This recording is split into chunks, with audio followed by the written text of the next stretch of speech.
My name is Emily, and this is my 5th attempt at doing this, because when the camera's on, I forget how to form words and sentences.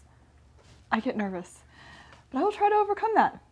Anyway, let's try this again.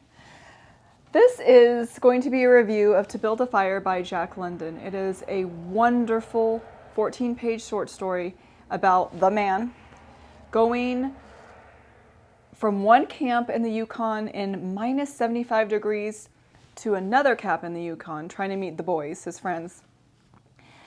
Not heeding advice of the old timer and just deciding he's enough, he's macho enough, he's man enough, he can do it.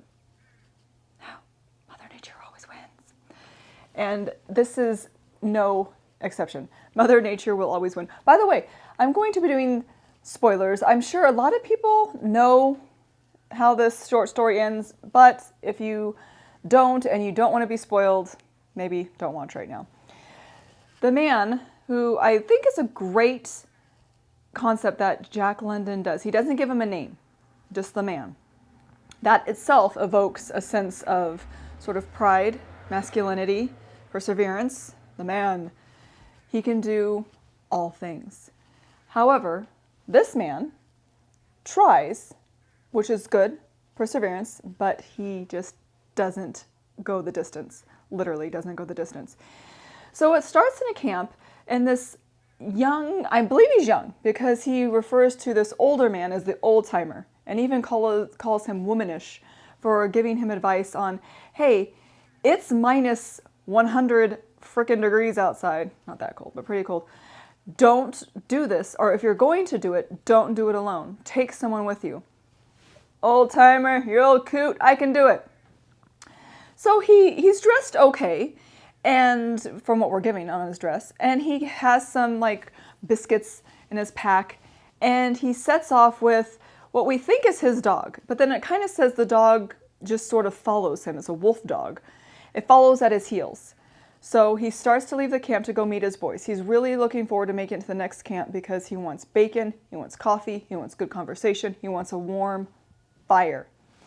He sets out with this dog at his heels, and very quickly, obviously it's 14 pages, very quickly on, we learn that this is not going to go well. The man, I don't think, realizes that this isn't going to go well. From the very moment he does not heed the old timer's advice and whoop, steps out that door into the snow, we know he's doomed. He's doomed. He doesn't. I don't think he realizes he's doomed till the very end, if he even actually figures it out then. So he sets out from one camp to the other in this freezing Yukon weather with this dog at his heels. The dog is actually showing him to delay him, to stop him. He's exerting behaviors. He's kind of sort of heating him off like, hey, the back of my mind, my ancestral wolf pack instinct is saying, I should not be out in this weather. You should not be out in this weather. And that is where the primitive tone, I believe Jack London was trying to use, comes in. The dog is able to use his primitive mind to be like, yeah, no, we're going to die. Or you're going to die. And the man uses his instinct, I don't know, I guess instinct, more from past experience maybe, that he's heard men making it across this, so he thinks he can do it. He doesn't listen to any sort of part of his primitive brain when he does this. So they head out, and he's cold. He's very cold. He treks across, and at one point, he breaks through some ice with his foot. It's the worst. He gets his foot wet.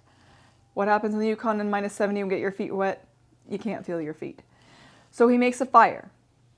The fire works, and he's able to actually take his pocket out, warm up some of his food.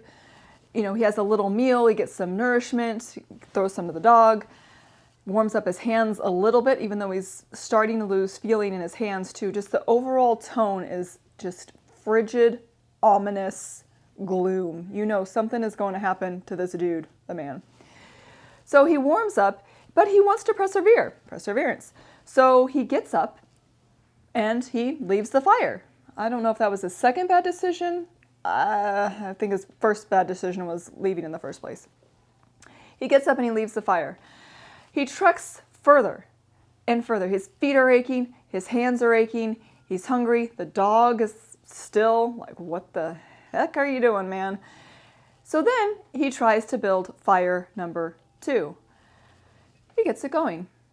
However, he builds the fire under a very big tree that is loaded, its branches are loaded down with snow.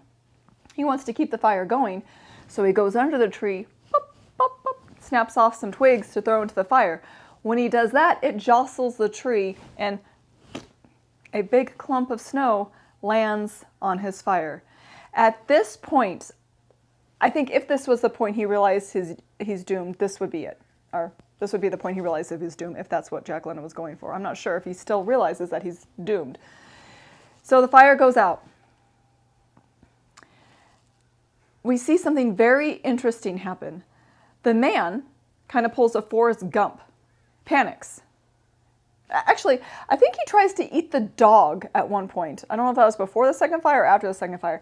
Yeah, the dog's not having it. The dog's trying to help him and just like, yeah, I don't know what you're trying to do. The dog gets away from him, but he does try to eat the dog, so there's that. So after a second fire goes out, he does a Forrest Gump and bolts. He tries to run through yay-high snow, minus 75 degrees. It doesn't go very well. And he winds up exhausted, and his lungs are burning because it's so cold. At one point, he spits in the early, I forgot to tell you this, in the early part of the story, just to show you how extremely cold it is. He spits up in the air, and it pops and crickles and fizzles and forms into ice crystals. That's how cold it is. And he's trying to run through this to make it to the other camp to go see the boys. That does not bode well for him. He stops, he's exhausted, he's tired. He lays down, and he has a dream about his death. He has a dream that they find his body, that he is able to tell the old-timer that he was able to smell and taste the bacon, the coffee, everything from the camp with the boys. So the man is having this vision of his death, this dream of his death, and it goes on, and he finally tells the old-timer in his dreamlike death that the old-timer was right, and he should have listened to his advice. And that's sort of the last we see or hear from the man. At this point, the dog kind of howls and sort of smells death in the air and smells the man is no longer with us. And he takes off and sprints, as a dog can do in snow, toward Camp 2, where he knows that he will have a warm fire, some scraps, and maybe just a nice overall relaxing time at this camp. This short story was amazing. I highly recommend it. It has so many themes running through the very brief 14 pages of it. And if you ever want to come across just something quick, this will take you, I don't know if it'll take you 30 minutes to read. Just a quick little read. It's a classic. You cannot go wrong with Jack London. And I really appreciate you guys putting up with my nerves. I don't know why I'm so nervous. I'm just a nervous person. I will do better in my next one, where I may or may not review White Fang. Like I said, I love Jack London and I love Steinbeck, and I look forward to doing more reviews of these books on my YouTube channel, and I hope you guys follow me in the future. Thank you.